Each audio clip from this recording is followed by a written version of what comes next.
Join me on a journey to Ukraine, a country still at war following its full-scale invasion in 2022.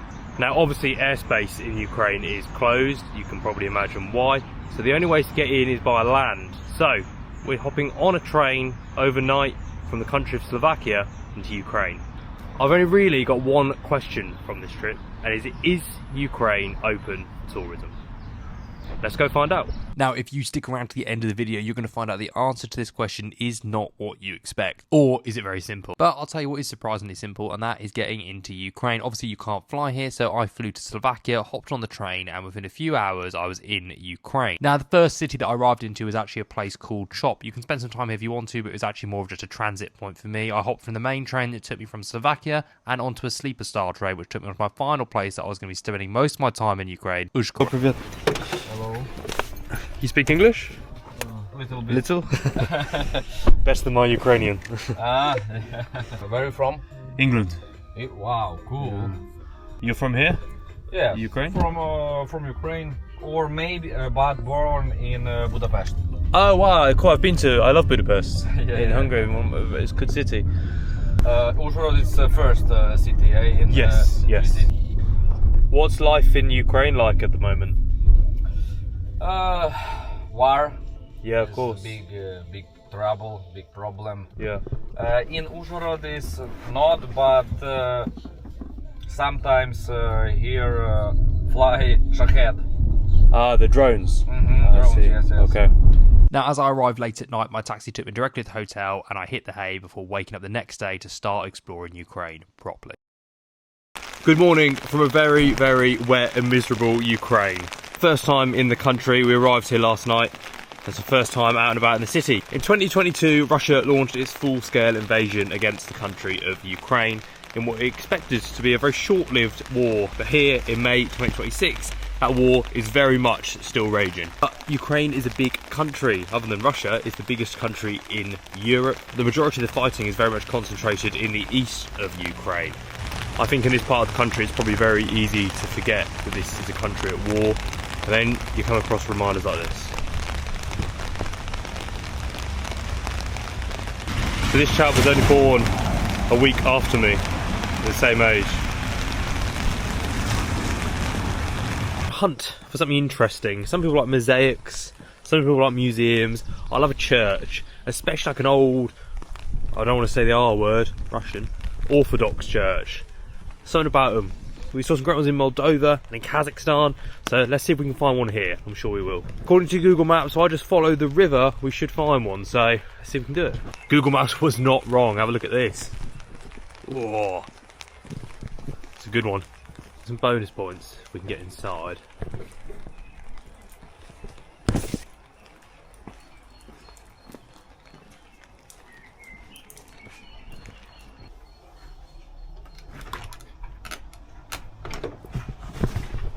Locked. That is bonus points lost.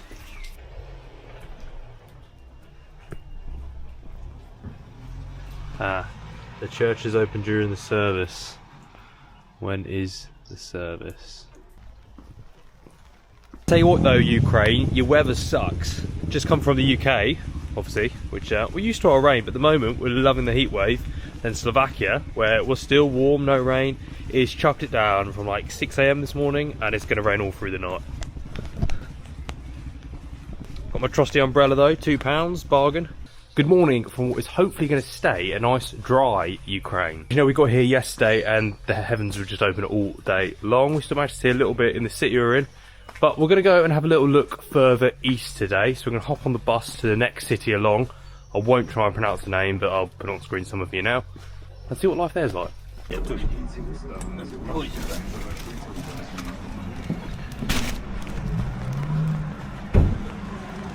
This. Такое. Квиток на 80 до Мукачева. Хорошо. Такое.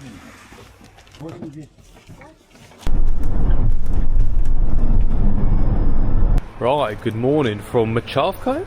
I think that's what it's called. I don't actually know. So we've come here on a little day trip to see one thing, and one thing in particular, and that is the castle. According to Google Maps, it's about an hour walk, but I've not got anything else to do, so we're going to walk there and it's not raining at the moment, and hopefully it stays that way.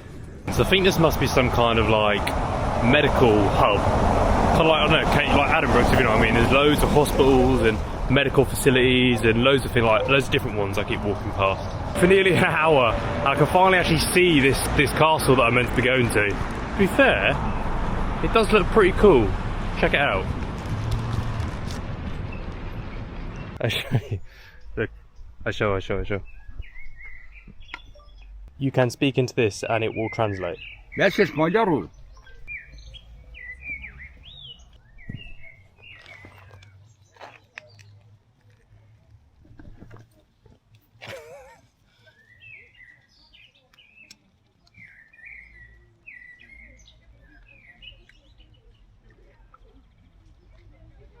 Wine? Wine? You know.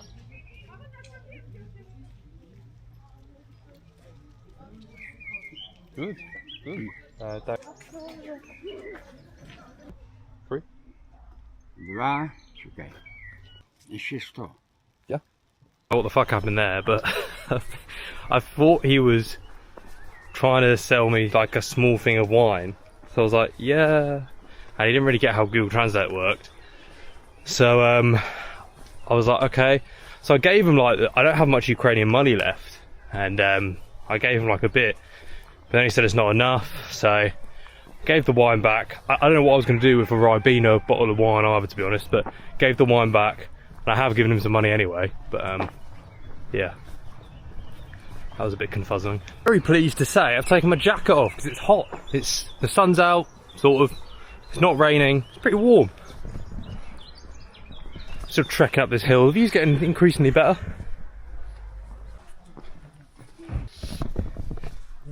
Hello. Do you speak English? Is it for one person? Again, adults. Yeah, I can do good. Yeah, no problem. England. Right, we're in. Surprisingly, the staff here speak English, well enough for me to like buy a ticket, and the signs look like they're in English as well. So that's very handy for my little privileged self. Okay, this bit is not in English, but our trusty friends at Google Translate will hopefully save the day. I'm guessing maybe like Soviet occupation at the end of the war. Yeah, I can see, obviously I know the numbers, 1944, so a year before World War II ended. Eastern.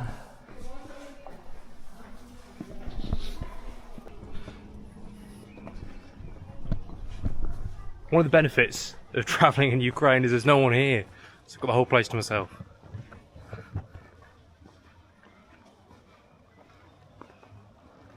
It's a little bit like England in the sense that when it's raining it's pretty miserable, but when the sun's out it's a pretty cool place to be. The views from the castle are well worth the hike. Check this out.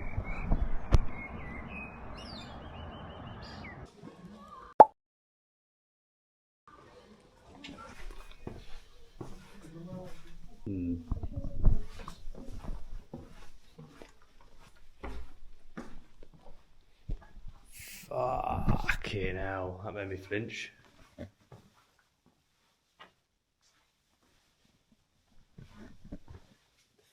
This is well creepy.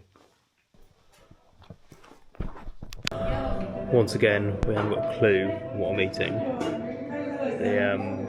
It was a bit of a point, and then they laughed at the first thing I pointed at, so then I changed my mind to the second thing, and they said okay.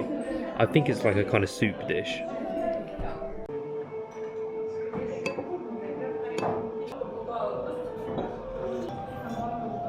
Thank you. Thank you. Take care. Bye-bye. I've seen a few of these adverts around, but I haven't had my camera when I wanted to show you, but it's obviously the adverts to sign up for the Ukrainian military.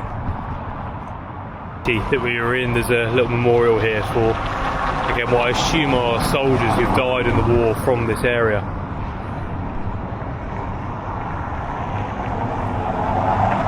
And these aren't soldiers just from the most recent conflict. when I say most recent, they're not from the main invasion in 2022. The soldiers here have been killed in fighting from 2014 onwards, 2015. Really young men and women. Now, after I finished up in this city, I enjoyed a bit of time in the city centre, which is well worth visiting, by the way, but I just had a coffee and didn't do anything else too much interesting. I hopped in a Uber, because I missed the bus, whoops, and headed back to Ushkra. No, I'm not a journalist, I'm just a traveller. I just ask lots of questions, I'm very curious.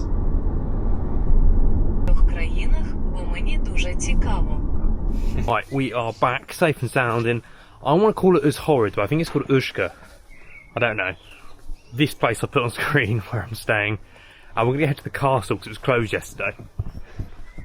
Oh, Harry, not another castle. You come up with a better idea of what to do in Ukraine. It is an ambulance, or used to be an ambulance, used by the Ukrainian military to evacuate and rescue wounded service personnel. It only managed to get used for 3 months before it was destroyed.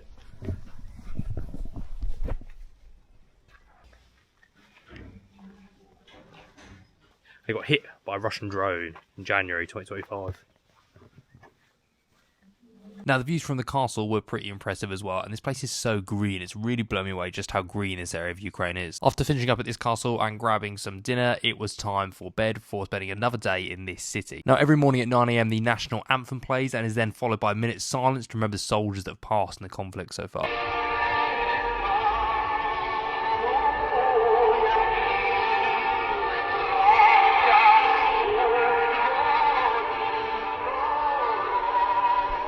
So our last day here, there's one thing in the city I haven't done yet, and that is to go to the market. Now, I absolutely love a foreign market, especially one of these proper local markets where you can see local people doing business as a meeting point. It's almost a community hub, and you can buy pretty much anything here, from fresh produce, meat, fruit, vegetables, bakery items, clothes, you name it, they've got it. Right, I got the one and only thing I wanted from a market. Some salty tomatoes or pickled tomatoes. These are a bit of a delicacy here in Eastern Europe.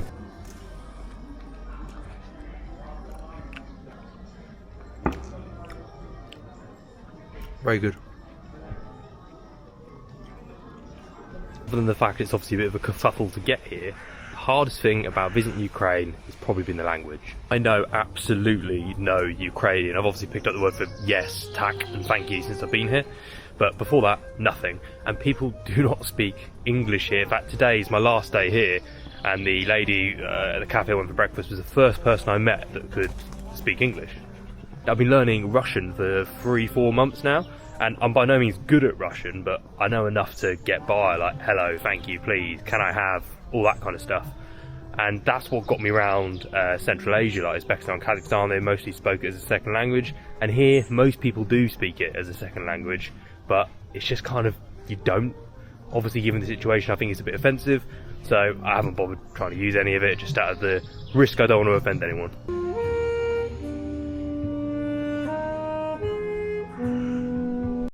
I think the thing that has shocked me most about Ukraine is how much I don't know I'm in Ukraine.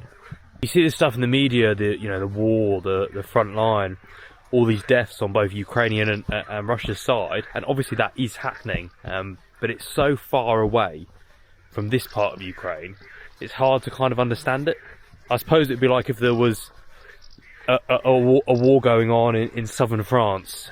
In the UK, we probably wouldn't think too much of it, in the sense we'd be aware it's going on, like we are with Ukraine, but we're still going to go about our daily life. And I guess it's kind of what it's like for people here. They're so far from what's happening in one part of their country that it doesn't really affect them. Of course, they've lost loved ones, family members, friends who've gone to serve in the war, and we see the memorials all around the cities here.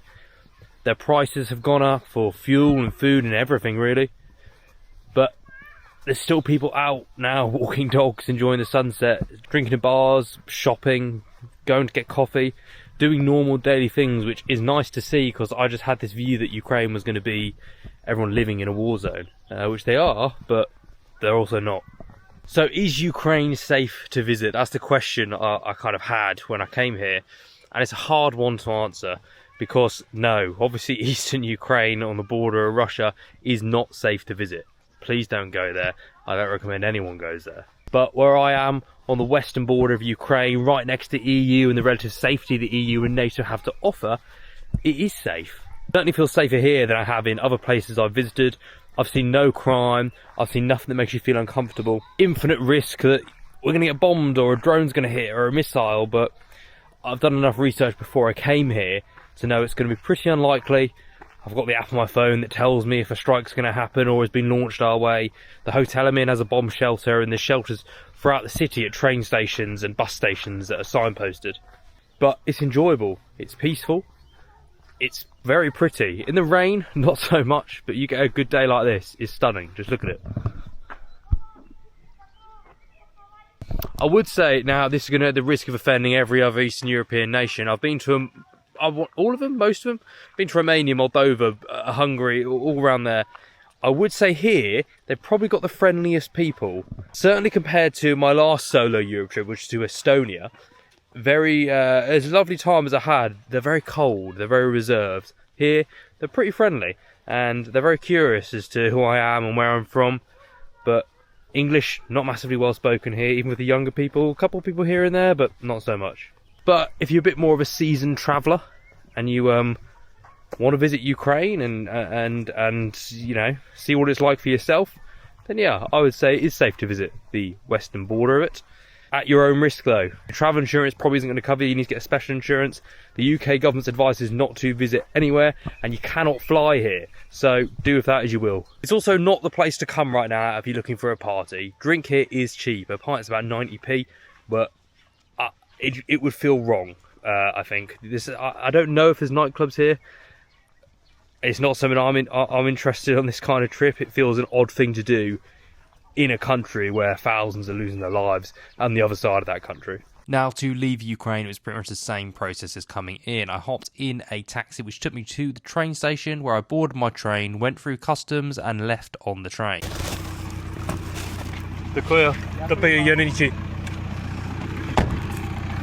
Right, here we have it. We're back in Chop. Let's hop on the train and leave Ukraine. This year.